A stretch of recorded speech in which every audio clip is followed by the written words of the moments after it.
Hello दोस्तों, स्वागत है आप सभी का स्टडी विथ एस में। और आज के इस वीडियो में हम लोग पढ़ेंगे 10th क्लास के हिंदी का चैप्टर नंबर 6, जिसका नाम है बिहारी के दोहे। ये चैप्टर एक दोहा है। आज इस चैप्टर के लेखक वो है बिहारी नाम है, उन्होंने लिखा है दोहा। तो बिहारी के दोहे हम लोग। बिहारी जो है प्रेम के कवि के नाम से प्रसिद्ध है।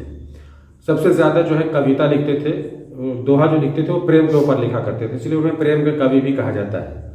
लेकिन इस चैप्टर में जो आप लोगों को दोहा पढ़ना है वो प्रेम पर भी आधारित है, भक्ति पर भी आधारित है और नीति पर भी आधारित है। नीति परक पर आधारित है। इंसान के नीति के बारे में भी इस चैप्टर में बताया गया है, किस तरह के इंसान इस दुनिया में चेहरा पाया जाता है। इस चैप्टर को गागर में सागर कहा गया है ना। ये जो चैप्टर है एक छोटा सा दोहा है, लेकिन इस छोटे से दोहे में पूरी जिंदगी शामिल है। पूरी जिंदगी को बयान कर दिया गया है, बता दिया गया है। तो ये बहुत ही ज्यादा इंपॉर्टेंट है। तो चलिए इस दोहे को समझते हैं, हर एक लाइन का मतलब समझते हैं। तो आप लोग शुरू करते हैं। शुरू में बिहारी लिखे हैं, मेरी भव बाधा हरो राधा नागरी सोई, जा तन की झाई पड़े श्याम हरि द्युति होए। यहाँ बोल रहे हैं बिहारी कि हे राधा, मेरी जिंदगी की जो भी बाधा है, जो भी परेशानियां है, उसको तुम दूर कर दो। मेरी जिंदगी में जो भी परेशानियां उसको हर लो, खत्म कर दो। जिस तरह तुम्हारी परछाई को देखकर कृष्ण भी हरित हो गए थे, कृष्ण भी प्रसन्न हो गए थे, बिल्कुल उसी तरह हमारी जिंदगी की परेशानियों को तुम हर दो, दूर कर दो। जब माले छापे तिलक सरे लोगों का मुंह, मन के का नाचे वृद्धा साचे राजे राम। इसमें बोल रहे हैं कि दिन भर माला जपने से और लंबा सा तिलक लगा लेने से आपका काम पूरा नहीं हो जाता। अगर मन कच्चा हो, मन में खोट हो और आपका जो मन जो है वो बेकार इधर उधर घूमता हो, तो आप भगवान या खुदा की प्राप्ति नहीं कर सकते। दिन भर गुनाह करो या फिर आकर नमाज पढ़ना शुरू कर दो, आकर पूजा करना शुरू कर दो। तो नमाज पढ़ने पूजा करने से क्या फायदा जब आप दिन भर गुनाह ही कर रहे हो। और एक बहुत ही लेटेस्ट ऐसा कुछ शायरी मैंने इधर भी देखा था कि मखलूक खुदा अगर तकलीफ में हो तो ऐसे नमाज, इसके बदले नमाज पढ़ने से क्या फायदा, ऐसा करके वो नमाज नहीं, वो इबादत नहीं, ऐसा करके है। तो उसी चीज को हिंदी में बिहारी यहाँ पे बताने की कोशिश कर रहे हैं कि माला जप लेने से, लंबा सा तिलक लगा लेने से आप भगवान खुदा की प्राप्ति नहीं कर सकते। अगर आपके मन में खोट हो तो, आपका मन झूठा हो तो ऐसे पूजा नमाज से कोई फायदा नहीं। बतरस लालच लाल की नूरी धरी लुकाई, सो करे भव हनु हंसे दैन कहे नटी जाई। इसमें बोल रहे हैं कि बात करने से लालच कर, बतरस लालच यानी बात करने के लालच में जो है, लाल बोला गया इसमें कृष्ण को। बात करने के लालच में भगवान कृष्ण की जो मुरली है, वो उनकी जो गोपियां हैं वो चुरा ले रही है। लुकाई मतलब छिपा लेना। तो उनकी जो जितनी भी गोपियां हैं उनकी मुरली चुरा कर छुपा कर रख ली है और भाव से इशारा कर रही है ऐसे ऐसे, देखो मैं तुम्हारा मुरली मेरे पास आकर लो, यानी हमसे आओ, ले लो, बात कर लो हमसे, मतलब बात करने के लालच में सके। फिर मुकर भी जा रही है, नठी जा रही है, फिर मुकर जो है हम नहीं देंगे, आकर ले लो।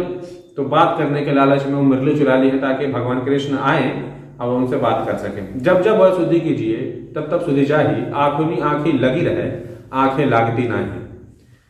ये इसमें थोड़ा टफ यूज है, वर्ड है। इसमें बोला जा रहा है, बिहारी बोल रहे हैं कि जब जब मैं उनको याद करता हूँ, जब मैं उनको याद करता हूँ, मेरे अंदर एक चेतना सा आ जाती है और मैं कितना भी आंखें लगाने की कोशिश करता हूँ, लेकिन नींद लाने की कोशिश करता हूँ, लेकिन आंखें लागती नहीं है, लेकिन नींद मुझे लगती नहीं। नर की अलू न नीर की गति, एक एक करी जोए, जे तो नीचो हवे चले ते तो ऊंचे हो।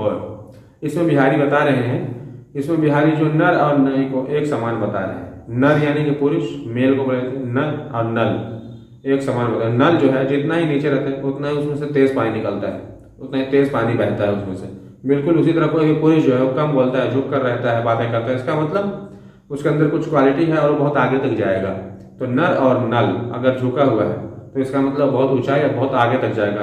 संगति सुमती न पाहुई परे, कुंती के ढंग राखो मेली कपूर नहीं न हो सुगंध। इसमें बोल रहे हैं बिहारी कि अगर आपकी संगति सुमती है, यानी कि आपका जो संगत है वो अच्छे लोगों से है, जिन लोगों से आप लोगों का संगत हो ज्ञानी है, इंटेलिजेंट है, तो बहुत अच्छी बात है। लेकिन जैसे आपने कुंती के ढंग पकड़ लिया, यानी कि आपने बुरी संगत पकड़ लिया, तो उस वक्त जो आपके अंदर बुरी आदत आएगी उसको मिटाना बहुत ही ज्यादा मुश्किल हो जाता है। जिस तरह कपूर में हींग को रखकर उसके सुगंध को मिटाने की कोशिश की जाती है, लेकिन फिर भी उस हींग का सुगंध नहीं मिटता, बिल्कुल उसी तरह एक बार अगर बुरी संगत लग जाए तो उसको मिटाना बहुत मुश्किल होता है। बड़े न मुझे गुणन मिलो, बिरत बड़ाई पाए, कह धतूरे सो कनक, गहनो गढ़ियो न जाए। इसमें बोल रहे हैं बिहारी, दुनिया में ढेर सारे धातु हैं कि हम उस सारे धातु को कनक बोल सकते हैं, सोना बोल सकते हैं। कनक मतलब सोना, तो क्या वो बोल भी देंगे तो सोना कहलाएगा? उसे जेवर बनाया जा सकता है? नहीं, सोना तो सोना होता है, सिर्फ सोने से जेवर बनाते हैं। किसी भी धातु को सोना बोल देने से वो सोना हो नहीं जाता है। सोना की अपनी एक क्वालिटी है। बिल्कुल उसी तरह जो इंसान अपने आप को बड़ा बनने दिखाने की कोशिश करता है, बड़ाई छाटने की कोशिश कराता है, तो बड़ाई छाटने से गुण गिरवान से बड़ा इंसान नहीं बन जाएगा। जो बड़ा इंसान होता है वो होता है।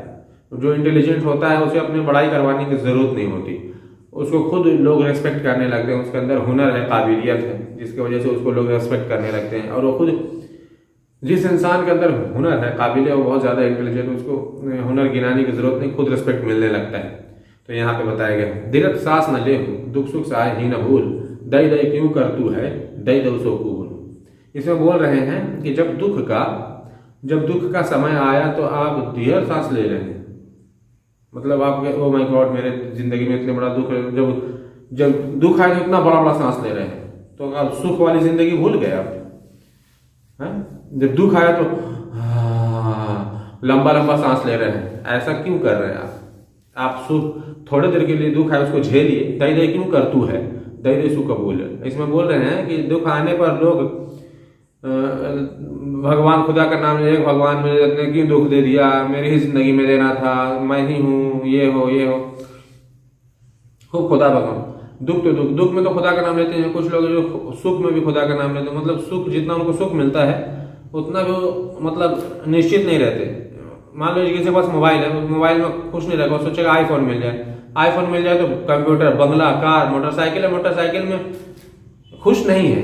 वो मोटरसाइकिल के बाद कार, बंगला, जैसे खुद मैं मांगता हूँ, मतलब चाहता हूँ, लेकिन ऐसा होता है उंगली पकड़ते पकड़ते पहुंचा पकड़े, थोड़ा थोड़ा लालच पकड़ते, पूरी तरीके से लालची बन जाना। किसी इंसान का थोड़ा सा इंसान लेकर चखो तो थोड़ा सा और दीजिए, थोड़ा सा और दीजिए, और देखते देखते पता चला उस इंसान का सारा खाने लेकर खा गया। तो ये होता है उंगली पकड़ते पकड़ते पकड़ते पहुंचा पकड़ना, थोड़ा थोड़ा लालच करते करते पूरी तरह लालची बन जाना। इस तरह नहीं करना चाहिए। दुख में हो या सुख में हो, हमेशा खुदा का शुक्रिया अदा करना चाहिए, भगवान का शुक्रिया अदा करना चाहिए। जितना भी आप लोगों को सुख मिला है उतना ही में निश्चिंत रहिए, उतना ही में खुश रहिए, ठीक है। और अपने से मेहनत कीजिए, आपके अंदर वो काबिलियत तो हिनर पैदा कीजिए, उसे अपने निखारिए, तो आप खुद अपनी जिंदगी को खुशहाल जिंदगी बना सकते हैं। तो यहीं पर ये आप लोगों का जो दोहा है ये कंप्लीट होता है। कोई भी कंफ्यूजन इस चैप्टर से रिलेटेड आप बार बार इस चैप्टर को सुनिए और कमेंट कीजिए, लाइक जरूर कीजिएगा।